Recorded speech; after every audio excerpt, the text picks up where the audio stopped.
Hello YouTube, Crazy Robot Lady here with another Tiger 2XL tape. This tape features Star Trek The Next Generation, and the title of it is Blinded by the Light. This tape was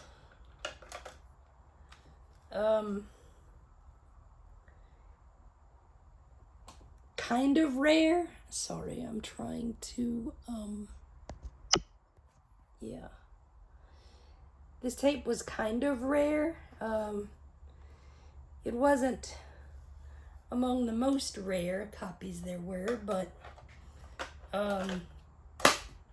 it is still pretty highly prized. I've seen it anywhere from $185, which is its lowest price right now, up to about $575.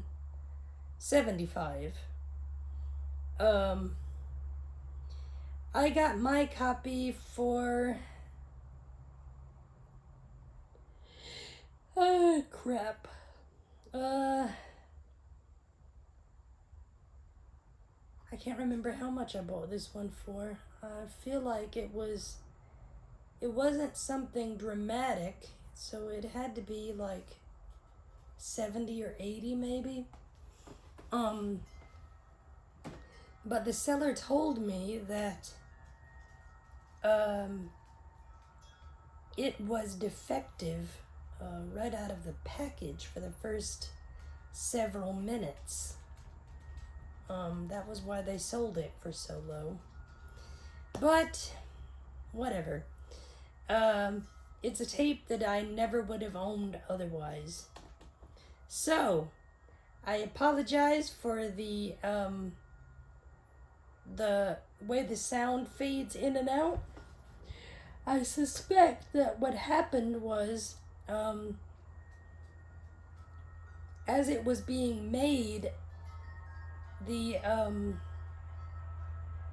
record head in the dubber was dirty or something, because it's very regular, but it goes away after probably about 5 minutes, so the tape won't be a total loss. If you can stand the fading in and out, just stick with us and enjoy this story.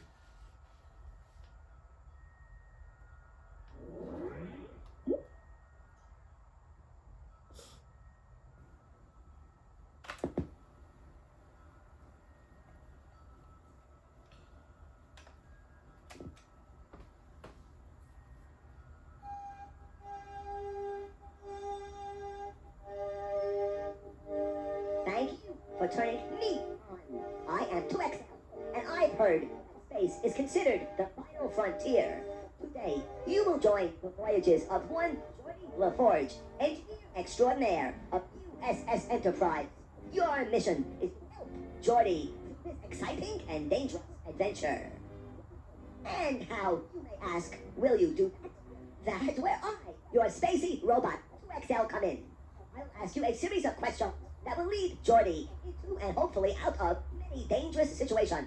You must listen very carefully to all of my instructions. When I ask you a question, I will tell you what your options are. You must press the button corresponding to the action you wish to take. But, and this is important, you must wait until after I say the word now. So, if you understand everything I just said, and you are willing to follow my instructions and only press my buttons after I tell you to, then please press button C for me now.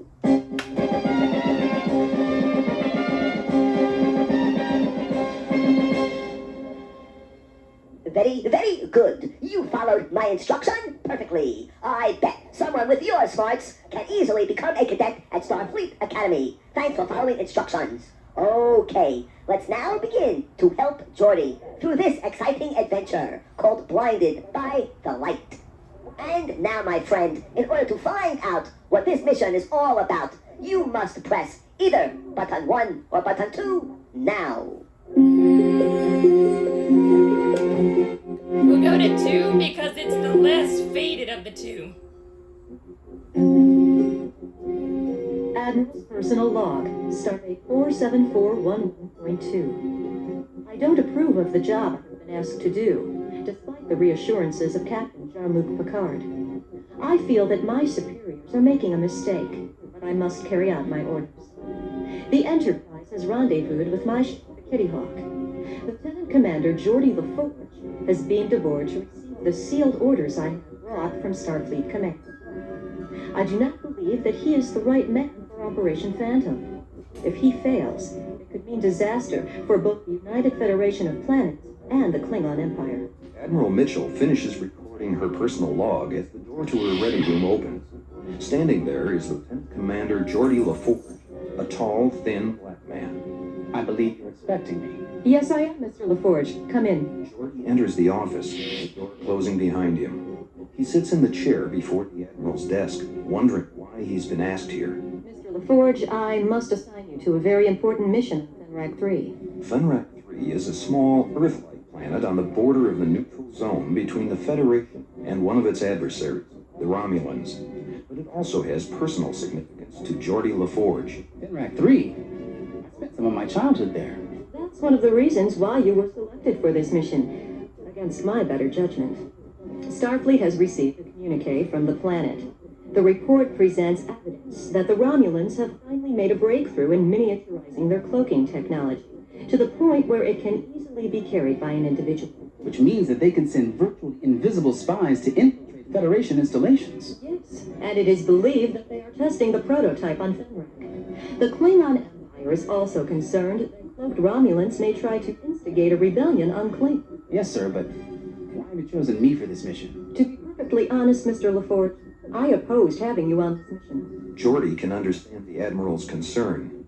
He had once been brainwashed by the Romulans. He might be susceptible to them one more time.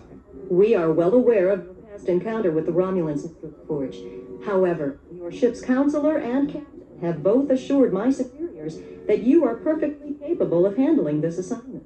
I won't let you down. Mitchell tells Geordi that he's personally requested by the commanding officer of the station on Fenrak 3, Commander Ben. A lot of reputations, let alone the future of the Federation and Klingon Empire, would be riding on his ability to withstand the Romulan conditioning he had received previously. Don't worry, Admiral. I'll be ready for them this time. And, Mr. LaForge, do not let your anger at what was done to you by the Romulans cloud your judgment. Play everything safely by the book.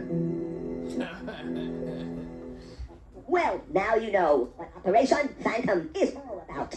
However, before you join Geordi on this dangerous mission, I'd like to know how much you know about astronomy.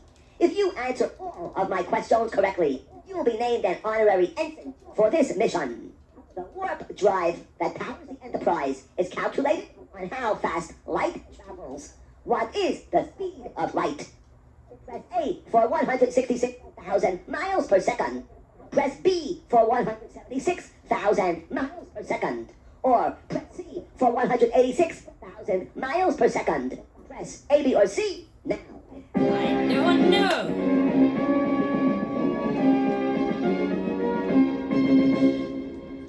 I may get this wrong, guys. Your answer has been recorded. Here is your second question. Oh no. Our solar system belongs to which galaxy? Oh no. A, the Milky Way. B, the Appian Way. Or C, the Snickers Way. Press A, B, or C now. That's funny. It's A. Your answer has been passed on to the Starfleet main computer for analysis. Here is the final question. The planet Earth revolves around the sun. The sun is actually a star. Astronomers classify our sun as what kind of star? Press 1 for chartreuse, 2 for polka dot, or 3 for yellow. Press 1, 2, or 3 now. Oh no. 3?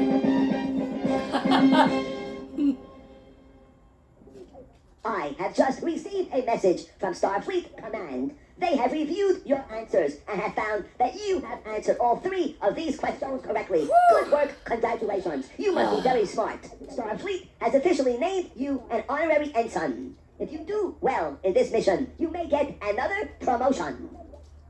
And now, it's time to join Geordi on board the ship that is transporting him to Fenrak 3. However, this is not going to be an easy journey. What kind of danger would you like to help Geordi overcome on his way to Fenrak 3? Press 1 for solar flares that interfere with the ship's navigational systems. Or press 2 for a meteor storm that damages the hull of the shuttlecraft. Press 1 or 2 now. One is the worst faded, guys. I'm so sorry. First, Lieutenant Commander Geordi LaForge, Stardate 47420.1. And there's... Planet Fenrak 3 is right on the border of the neutral zone. Considering the delicate nature of my mission, it was decided that the presence of the USS Enterprise would draw too much attention to my arrival. Therefore, I'm en route in a small merchant vessel, the Mandela, dressed in civilian clothes as part of my cover for this mission. It's been years since I last saw Fenrak. It's a barren, desert-like planet whose sun, like that of the planet Venus, rises in the west and sets in the east. I am assuming that the Commander Ben mentioned in the Admiral's briefing was Gregor Ben, a Starfleet colleague of my mother's. His daughter Troyan and I were good friends growing up. I often wondered what happened to her, but there will be time to ask the Commander about that after I have completed my mission. Geordi's recording is interrupted by the ship's warning klaxon. Computer, report. Magnetic radiation from solar flare activity has damaged the navigational system. Extent of damage. All instruments operating at 32.6% efficiency. All autopilot circuitry is offline. That means I'd have to land this baby manually. At that moment, the ship lurches wildly to the left, throwing Geordi to the floor. Instrument operational capacity dropping to 23.9%. The ship is drifting off course at a rate of 48 degrees. At current trajectory, you will crash land in the Heinlein Desert. Geordi gets to his feet and slams his finger down on the communications console, opening the distress channel. Fenrak 3, this is the Mandela. My navigational systems are crippled by solar flare radiation. Can you transport me to the base? At Fenrak 3's spaceport, it is the flight deck officer, Lieutenant Ostrander, who answers Geordi's call. Mandela, this is Flight Deck Officer Ostrander. Our transport is malfunctioning due to the electromagnetic storm. We can't bring you in that way. Can you guide me in on your tractor beam? Our tractor beam is operational, but erratic because of the storm. Can you fly her in manually? Computer, what are the odds of a safe landing? With the navigation system running at its current efficiency, likelihood of safe landing is 1 in 20. Ugh.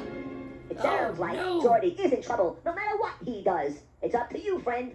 Press 3 if you'd like Geordi to trust Fenrak's 3 tractor beam to guide him to the spaceport. Press 4 if you'd like Geordi to try landing the ship himself. Press 3 or 4 now.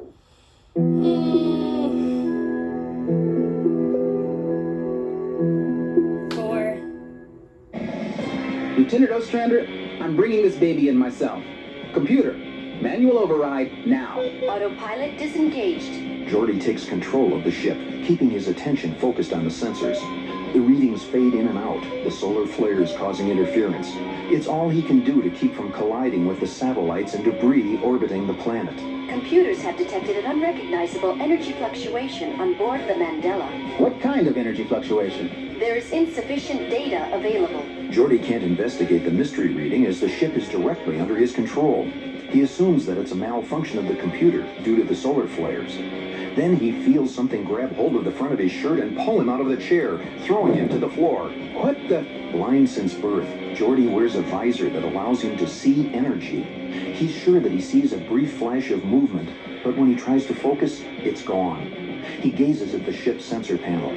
Sensors indicate an unrecognizable energy pattern on board the Mandela. Geordi is hit from behind and slumps forward, unconscious. Energy readings do not match anything previously encountered.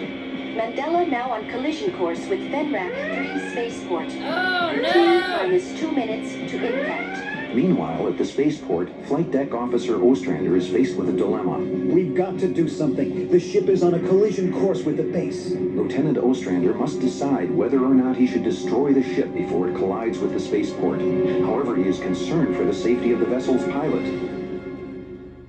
We already know that the transporters are not operating properly because of the storm. But if they continue to use the tractor beam, the ship could be destroyed on its way to the spaceport. What do you wish them to do? Press 3 to continue to use the tractor beam. Or press 4 to try to transport Jordy to safety. Press 3 or 4 now.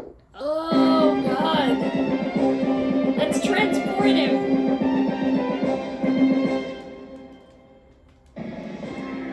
Lieutenant Ostrander ponders the question briefly. Either option is risky, but he feels that using the transporter is more likely to save the life of the pilot. The base's second in command, Lieutenant Commander Zandor, an alien from the planet Stolar, steps forward. Lieutenant Ostrander, you must destroy that ship. If it crashes, who knows how much damage it could do or how many lives could be lost. I have already considered that, sir. Mr. DeVries, I want you to prime a photon torpedo for destroying the ship. You will launch it in exactly 30 seconds. You will use those 30 seconds to try to get the pilot off that ship and into sickbay. DeVries orders the security officer on duty to prime the photon torpedo while he personally handles the transporter beam. With the solar flares raging on Bina, Fenric's sun, it is risky to attempt to transport anything. He tries to lock onto the man's bioscans, but the image breaks up several times. With 15 seconds to go, he gets a lock on the coordinates of Geordi's body. He energizes the transporter beam. On board the ship, Geordi's body vanishes briefly, but reappears shortly after. Blast! We lost him. This is wasting precious time and risking the lives of everybody on this base, Lieutenant Ostrander. Your opinion has been noted, Lieutenant Commander Zandor. Mr. DeVries, you have time for one more attempt. Energize now. With the coordinates locked on Geordi, Mr. DeVries follows Lieutenant Ostrander's order. On board the ship, Geordi's body vanishes. Seconds later, the ship is struck by the photon torpedo and is blown to pieces. Luckily, it was over the Heinlein Desert, a desolate place on Fenrak 3, and no one was hurt. As the ship explodes, Geordi LaForge's unconscious body suddenly appears in the med lab. Chief Medical Officer Tupur examines the stranger carefully. Other than a few bumps and bruises, he's fine. With rest, he will recover completely. Then the new mystery will have to be solved. Who is this man, and why has he come to Fenrak? Could he be the traitor they've been looking for? Tupur wants to know. Who is the first person to question Jordy when he awakes in the med lab? Here are 3 choices. 1. Chief Medical Officer Tupur. 2. Lieutenant Commander Zandor. Or 3. Base Commander Ben. Please press 1, 2, or 3 now.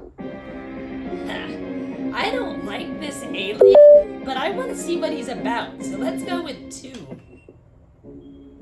Geordi's head feels heavy when he wakes up. He tries to sit up, but the effort makes him dizzy. It's about time you woke up. You have many questions to answer. How long have I been out? I'll be the one asking the questions here. Geordi looks at the Stellarian standing beside his bed. I'm Lieutenant Commander Zandor. I'm second in command and oversee security here at the base. Who are you, and what were you doing approaching Fenrak 3 without proper clearance? The Admiral had made it clear to Geordi that the only person on Fenrak who knew about his mission was the base commander, so Geordi is careful about how he answers Zandor's questions. My name's Geordi LaForge. I was on my way here for a vacation. Don't hand me that load of Ferengi double talk. Nobody comes to Fenrak unless they want something. I spent some of my childhood here with my mother. I wanted to see how much it's changed. Chief Medical Officer Tupur appears at the door to Geordi's room. Commander Ben is on the way here to question the stranger. Tupur leaves Zandor with Geordi. I have no doubt that you are holding something back from me, Mr. LaForge, and there's really no reason. Commander Ben is the one you shouldn't trust, not I. Ben's loyalties have always been suspect. Zandor leaves, and Geordi wonders what he should do next. Should he wait for Commander Ben, or should he leave to investigate on his own? That, of course, is up to you to decide, my friend. Press 3 if you'd like Geordi to wait for the arrival of Commander Ben. Press 4 if you'd like him to investigate on his own. Press 3 or 4 now. 3.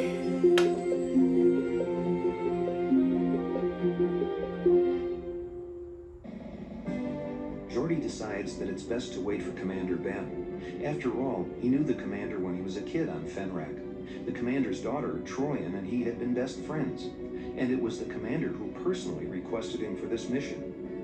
Geordi didn't have long to wait before he had another visitor, but the visitor came as a great surprise. It was Troyan Ben who came to see him, and she was dressed in a Starfleet uniform. Troyan? Yes, Geordi, it is I. Come with me. We have much to catch up on. Troyan Ben leads her old friend to her private quarters.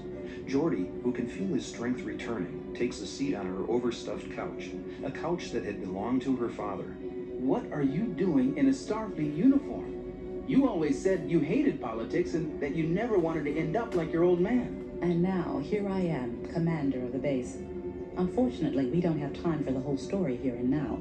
We have far more important matters to discuss. The seriousness in her voice makes Geordi sit back and listen. His questions about how Troyan, the least political person he'd ever met, became commander of a Federation base would have to wait. Go on. The Romulans are here, Geordi. I am sure they are working on a personal cloaking device. I believe they have already perfected it. However, any attempt I've made to investigate the situation has been sabotaged. I am convinced that one of my officers is a spy. Geordi considers this. It makes sense when he remembers what happened to him on the ship. He's sure there was someone else on board with him. If it was one of the Romulans, they would have had to know that he was coming. Who else knows what my mission is here? I've told no one, but I suspect that my office is bugged. That's why I wanted to talk to you here. I know that it's safe to speak openly here. What do you want me to do? Troyan turns away from Geordi and speaks softly. Find the Romulans and put an end to their project. I get the impression there's more going on here than that. I never could hide anything from you. I'm afraid that the presence of the Romulans could trigger a series of events that could lead to the destruction of both the Federation and the Romulan Empire. What? How?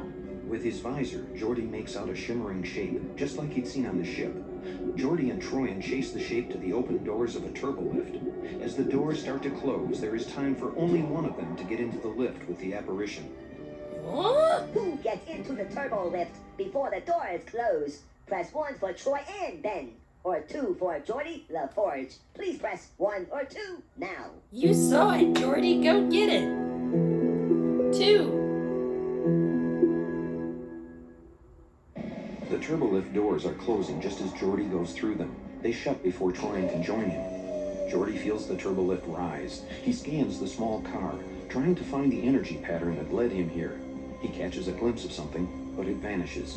However, the energy traces left behind indicate that whatever it was had been transported out of there. The turbolift stops at the top of the shaft, and the door opens. Geordi cautiously looks out, but can't detect anything in the empty corridor. He steps out of the car and scans the area. And suddenly, Geordi is surrounded by 3 Romulans, all of whom are pointing disruptors at him. You will not move. Alone and unarmed, Geordi does as he's told. Meanwhile, another of the Romulans scans him, nodding to her leader. So, our information was correct. You are the one. You are Geordi LaForge. Initiate reconditioning. The third Romulan holds up a small device that makes a high-pitched whistling noise. The sound bores its way into Geordi's brain, creating an intense pain. Geordi drops to his knees, fighting its effects. He can feel that the device is trying to reawaken the conditioning that he'd undergone previously at the hands of other Romulans. He puts his hands over his ears, trying to block out the noise. You cannot fight the conditioning that way, Geordi LaForge. Increase intensity by 12 degrees. Geordi's body tenses, and he falls over. A look of calm comes over his face. He takes his hands away from his head, no longer trying to block out the sound. He gets to his feet and looks the leader of the Romulans in the eyes. What are my orders? Ronar, the Romulan leader, is completely satisfied. She was sure that no human could completely overcome Romulan brainwashing. She hands a disruptor to Geordi.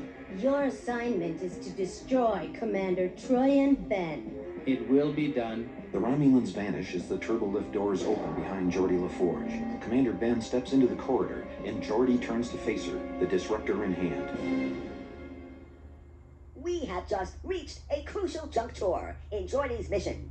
And while my story circuits prepare the exciting conclusion of this adventure, I shall give you a few questions about astronomy to keep your brain active. Fenrak 3's sun, Bina, rises in the west and sets in the east. Jordy mentioned that there is a planet in our solar system where the sun also rises in the west and sets in the east. Which planet is it? Is it 1, Mars, 2, Venus, 3, Pluto, or 4, Jupiter? Please press one of my buttons now. I have no idea.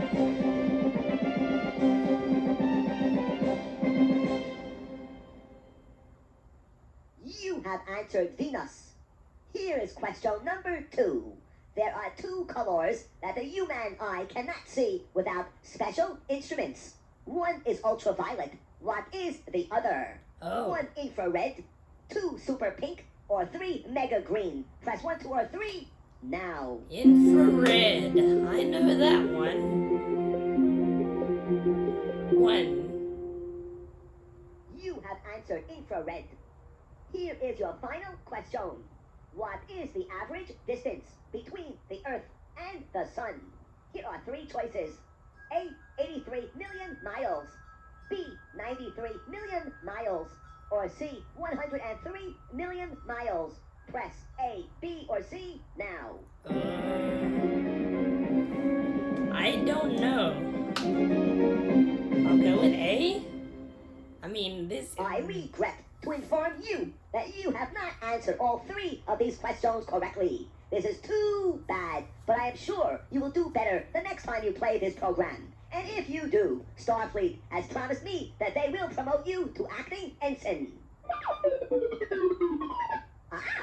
My story circuits have just informed me that the exciting conclusion to this adventure is now online and ready to go. In order for us to reach the exciting ending of Blinded by the Light, you need to remind me of one little bitsy fact. Before you had to take your test, had Jordy been arrested by Lieutenant Commander Zandor? Please answer me by pressing yes or no now. No.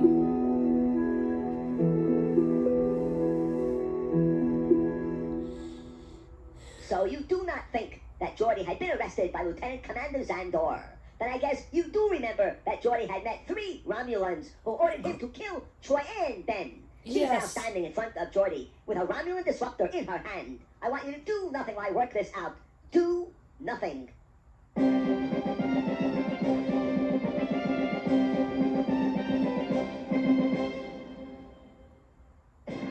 There is something about Geordi's expression that worries Troyan as she gets out of the turbolift. He regards her with a cold demeanor. Geordi? Geordi stares at his old friend. There is something he's trying to remember about her, but it's cloudy. Every time he tries to think of it, it slips away. Geordi, are you all right? Troyan notices the weapon in Geordi's hand. He didn't have it when he went into the turbolift, and it's not a Starfleet issue. She takes a couple of steps away from him. Geordi, what's going on here? What are you doing with a Romulan disruptor? The question triggers Geordi's memory. You will destroy Commander Ben. Geordi raises the disruptor and aims it at Troyan, remembering his orders from the Romulan Centurion. I will destroy Commander Ben. Oh no! Does Geordi try to kill Commander Ben? Press 3 if he follows his orders. Press 4 if he does not follow his orders. Press 3 or 4 now. 4! You dingbat! Don't do it! You will destroy Commander Ben. You will destroy Commander Ben. Geordi hears the Romulan's voice, but he does not follow the orders. He broke free of the Romulan conditioning once, and it made him stronger to resist it the second time. He throws the disruptor onto the ground. Geordi, what's going on here? Geordi continues to fight the voice of the Romulan Centurion. First, he doubts his own sanity. Then, after a few seconds, the voice begins to fade, and Geordi is sure he's in complete control. The Romulans were here. They tried to brainwash me again. They wanted me to kill you. What I want to know is how the Romulans got into the base without being detected. Even if they were cloaked, the security systems should have detected their movement or body heat or something. Who is in charge of security on the base? My Lieutenant Commander, Zandor. Then I'd say it's time we talk to him. Very, very interesting. And that's exactly what they do. But is Zandor in his office when they go to see him? It's up to you as usual. If he is in his office, press yes. If he's not in his office, press no. Press yes. Oh, he Now. probably isn't. He's probably being slick and hiding somewhere. Commander Ben leads Geordi to Lieutenant Commander Xandor's office. When the doors open, Xandor is nowhere to be found. However, they find Chief Medical Officer Tapur lying on the floor. Troyan rushes to her side and checks for a pulse. There is one, but it's very weak. Geordi asks if she's still alive. Barely. She's been shot with some kind of energy weapon. Who do you think did it? The office door slides shut, and suddenly the three Romulans appear. She was a threat to the successful completion of our mission, as are you. Since you are no longer susceptible to our conditioning, Geordi LaForge, we have no choice but to destroy you both. The three Romulans fire their weapons. Geordi's visor records an intense blast of light, and he assumes it came from the energy beams of the disruptors. Momentarily blinded, he is amazed when his visor begins transmitting new information. He and Commander Ben are no longer in the small office. At first he believes it must be an illusion, but after a moment, both he and Troyan recognize where they are. Mom's place. Geordi and Troyan are in a cave they called Mom's Place when they were kids. It was Troyan's mother's favorite place for picnics, a cool cave outside the base, lit by luminous minerals in the walls. How did we get here? Geordi surveys the cave. His visor is picking up an unrecognizable energy fluctuation. Boosting the ultraviolet sensitivity of his visor, Geordi begins to make out several spectral shapes. Who are you? Troyan cannot see the shapes, but somehow she can sense their presence. Who are you talking to, Geordi? We are the Illume. We are the ones who brought you here. What happens next? It's up to you. Does Commander Ben assume the aliens are hostile? Press 3 if you'd like her to fire upon them. Press 4 if you'd like her to hear the aliens out. Press 3 or 4 now. Hear them out.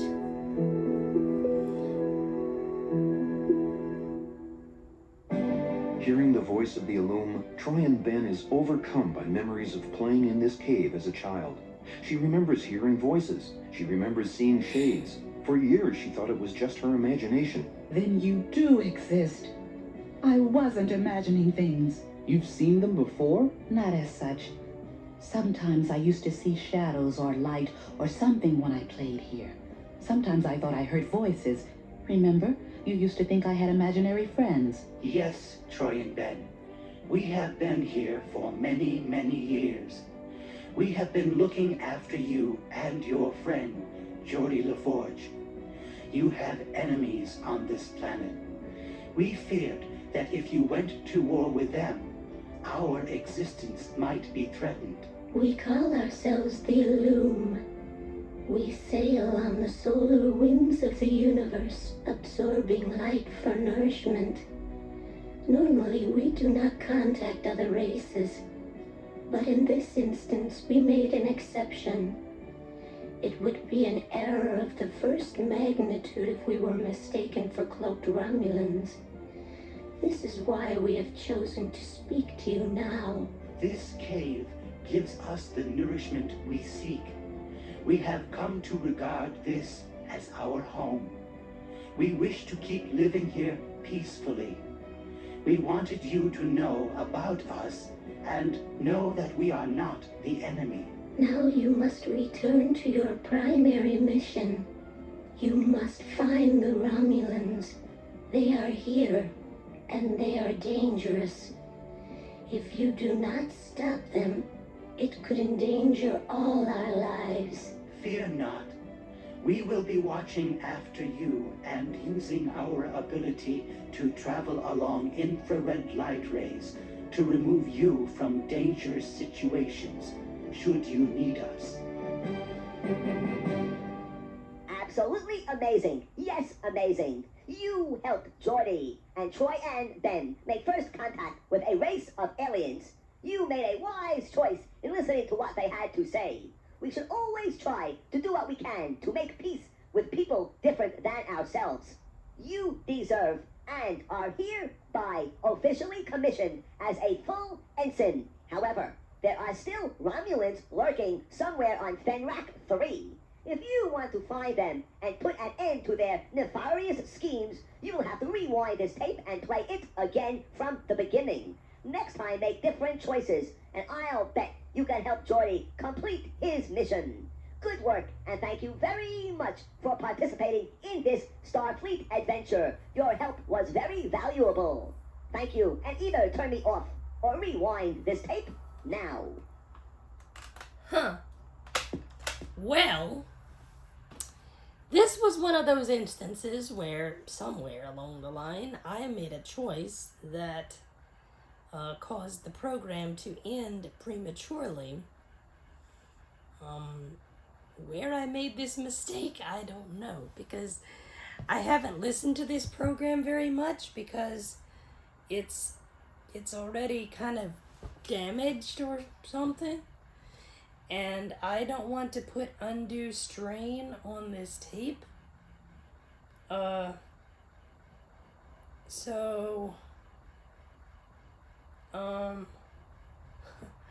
don't know if I'm going to play it again and maybe make different choices. If you guys want me to do it, I will do it again. And, see if I can, destroy the Romulans.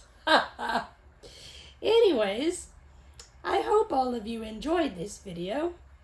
As usual, like, subscribe, comment, click the notification bell so you will know whenever I upload new content. God bless, and I will see you in the next video. Ow. Oh no. Low battery of some sort. Speech on. 20%. Low power. Close. Button. Close.